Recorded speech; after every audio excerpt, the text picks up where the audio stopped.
Alright, good morning. My name is Dionecia and I'm going to explain why everyone should get a daily exercise regimen. Alright, so Dishman, Salas, and Ornstein, authors of The Determinants of Physical Health, Activity, and Exercise, say that in 1985, 40 to 50% of adults were sedentary or participated in a regular or no exercise, while only a third participated on a weekly basis. Latest data collected by the CDC in 2011 showed that 48.4% of adults met physical activity guidelines for aerobic or endurance exercises. 24% of adults met physical activity guidelines for strength exercises, and 20.6% of adults met physical activity guidelines for both aerobic and strength exercises. So almost 35 to 40 years later, we're still behind basically guidelines set in 85. So today I intend to persuade my audience to get a daily exercise regimen by explaining the health benefits, by explaining the amount of time and providing a regimen that you can do, and also giving information pertaining to a different type of exercise other than physical. So I'm well aware of the benefits that daily exercise can bring to you from my personal experience being a college athlete, but from extensive research, I found articles as well as websites that help to support my statement. So the Harvard School of Public Health tells us that the only way for us to attain good health is by eating healthy and exercising regularly. So what does regular exercise do for us? It improves our overall health by improving our chances of living longer and healthier, prevents weight gain, and promotes weight loss, and improves our sleep.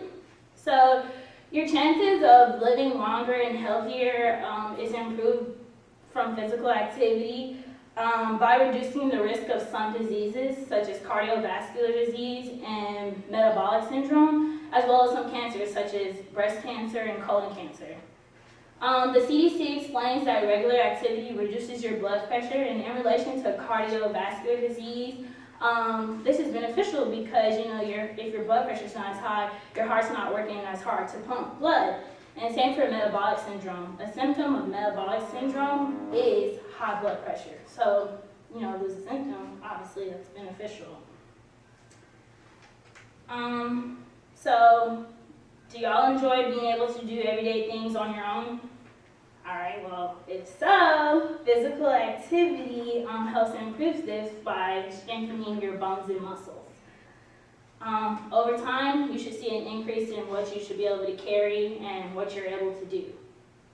Daily exercise does not just benefit you physically. The CDC and the Harvard School of Public Health both say daily exercise can improve your mental health and mood. Your mood is improved, obviously, it can be improved by, helping improve your sleep. We all know, lack of sleep, your grumpy attitude is terrible. If I can speak for myself. Exercise improves mental health, says the Harvard Mental Health Watch, by stimulating brain areas involved in memory, releasing chemical BDNF, which basically rewires memory circuits so they work better.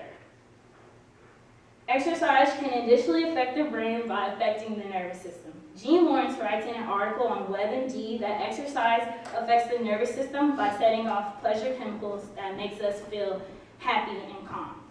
What a feeling. So what do I suggest for you to do to get started? The National Institute on Aging explains that there are 4 types of exercise: endurance or aerobic exercise, strength exercise, flexibility, and balance. Most focus on one type.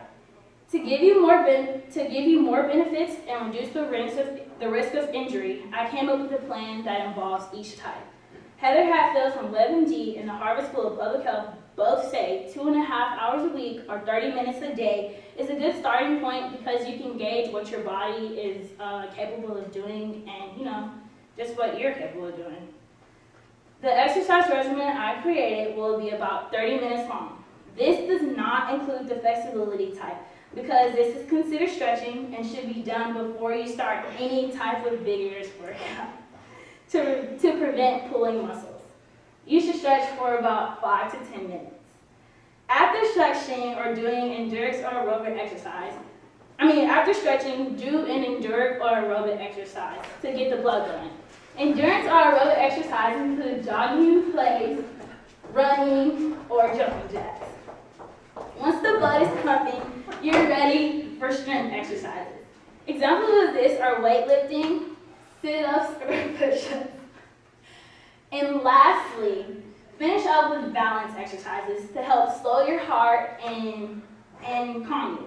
Examples of balance exercises are standing on one foot or yoga. Each type of exercise should be done 10 minutes, totaling 30 minutes.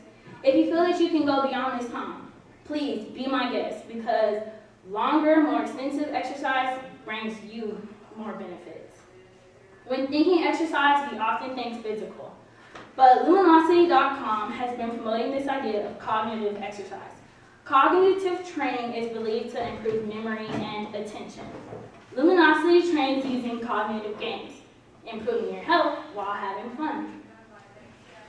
Today we often see advertisements for exercise machines, workout videos, pills, promising us this and that. It can often get confusing, but I promise you that it's easy. Just set aside 30 minutes of your time, excluding the time needed for stretching, and just do it.